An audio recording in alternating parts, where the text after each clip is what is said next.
요한일서 5장 6절의 말씀을 다시 한번 읽어드리겠습니다. 그는 물과 피를 거쳐서 오신 분인데 곧 예수 그리스도이십니다. 다만 물로써 오신 것이 아니라 물과 피입니다. 성령은 증언하시는 분입니다. 성령은 곧 진리입니다. 오늘 본문의 요한일서 5장 6절의 말씀은 예수님께서 물과 피로 하고 있습니다. 6절의 본문의 말씀에서 이런 표현을 쓰는데 예수님은 물로써 오신 것이 아니라 물과 피로써 오셨다고 말합니다. 본문이 굳이 예수님을 물로써만 오신 것이 아니라 물과 피로써 오셨다고 하는 이유는 이 편지를 쓸 당시 요한의 사상에 반대하던 적대자들, 곧 예수님이 물로만 오셨다고 하는 사람들이 있었기 때문입니다. 요한의 그 공동체와 갈등을 빚고 결국 공동체들은 예수님이 물로써 오셨다고만 주장했습니다. 예수님이 물로써 오셨다고 하는 말은 무엇일까요? 그리고 오늘 본문에서 예수님이 물로써만 오신 것이 아니라 물과 피로써 오셨다고 하는 말의 의미는 무엇일까요?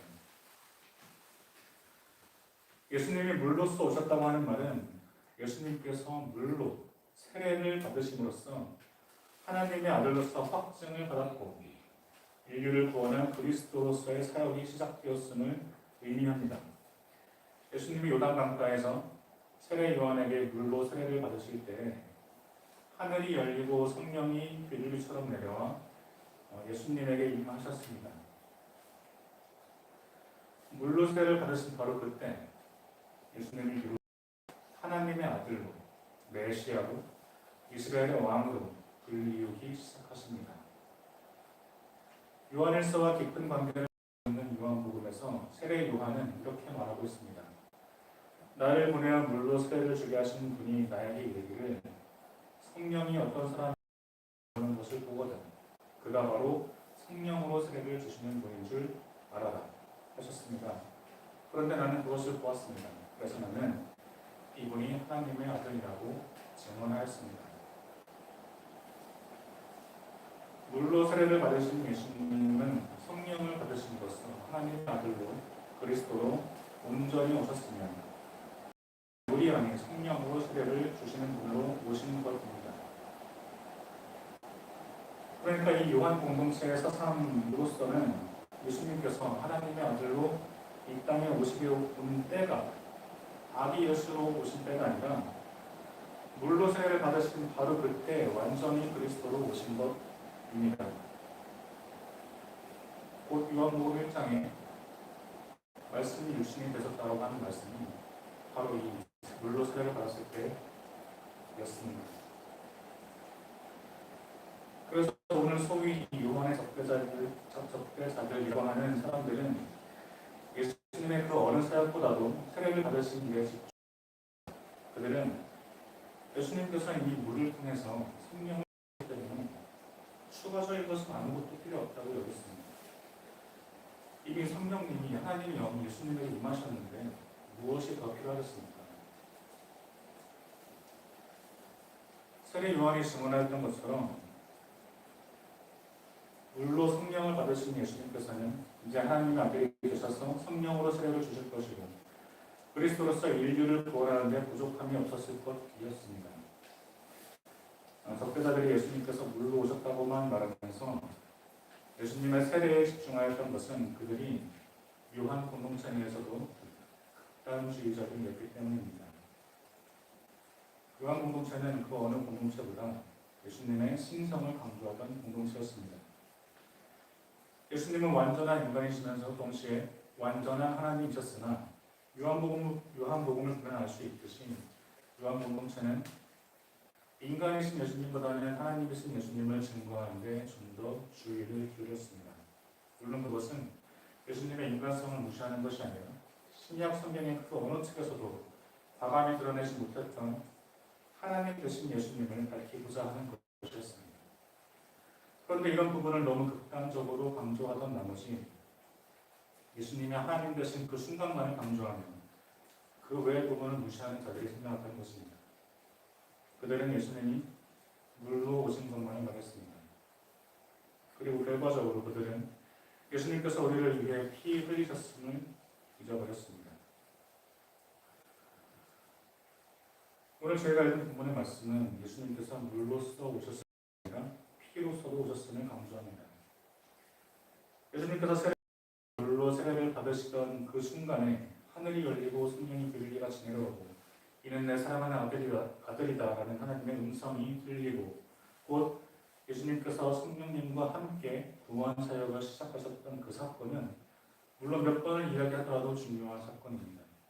그러나 예수님의 세례는 사역의 시작이었지 사역의 완성은 아니었습니다.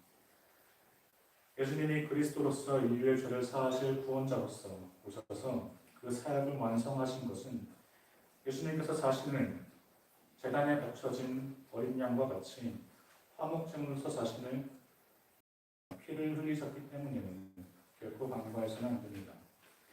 그래서 요한은 오늘 본문의 말씀에서 예수님께서 우리를 위해 고난을 받으셨고 또 피 흘려 죽으셨음을 절대로 잊지 말라고 외치는 것입니다. 사도 요한은 예수님께서 피 흘려 돌아가시는 그 순간을 보았습니다. 다른 제자들은 다 도망갔죠. 요한은 예수님께서 달리신 십자가 옆에 예수님의 어머니 마리아와 함께 서서 예수님의 최후를 지켜보았습니다.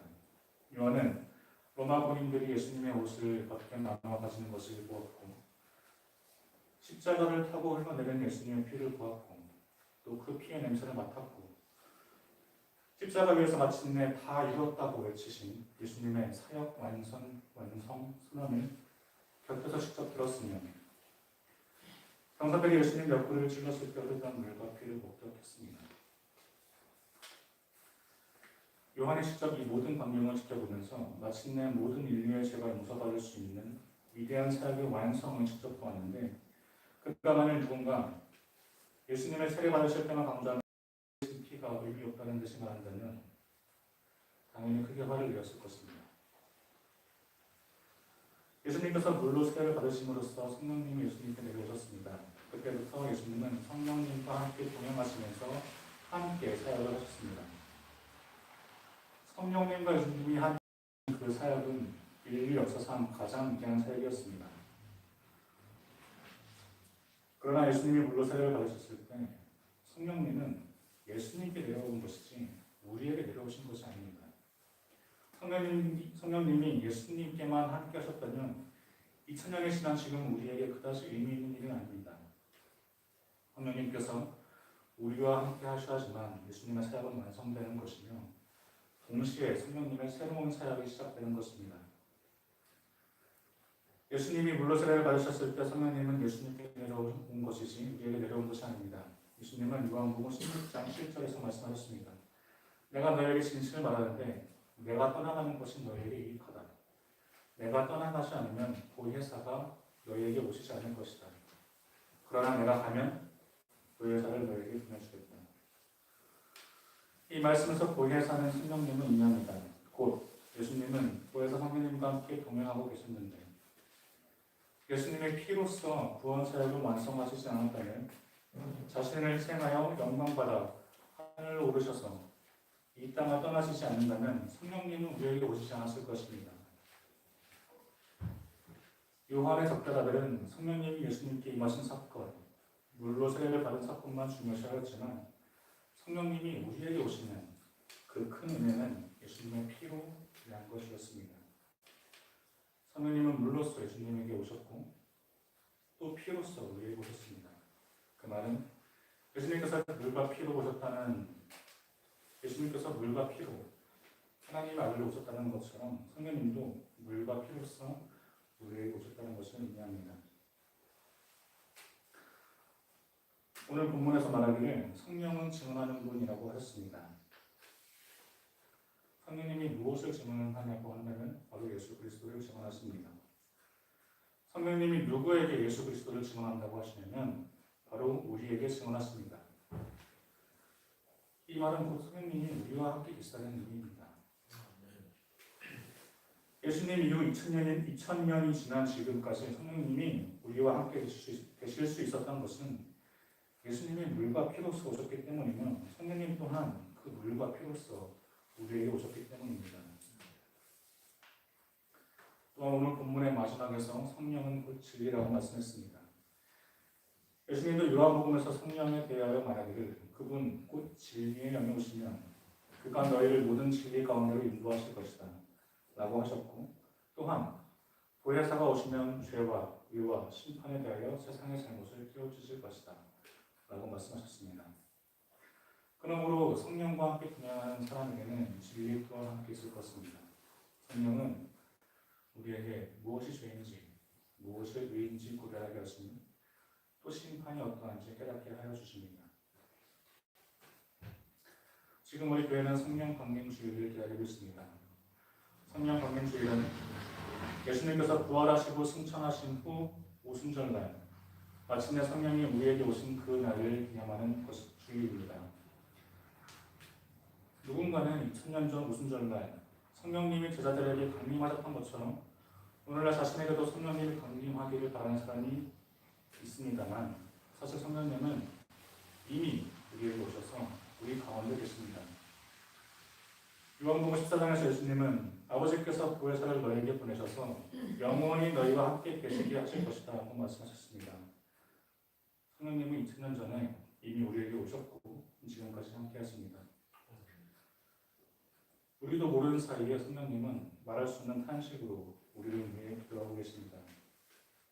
성령님은 또한 우리도 모르는 죄를, 우리도 모르게 짓고 있는 죄를 하나님께 대신하여 변호하고 계십니다.